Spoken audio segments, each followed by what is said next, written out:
மொச்சை 50, முருங்கைக்காய் 120, காலிஃப்ளவர் 40, மிளகாய் 50, இஞ்சி 70, அவரைக்காய் 25,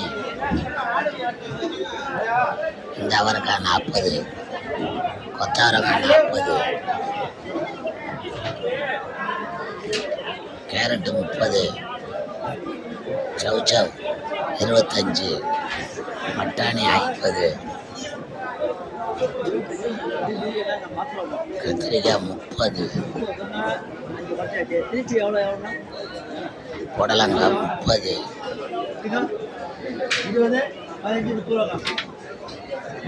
பீர்க்கங்காய் 30,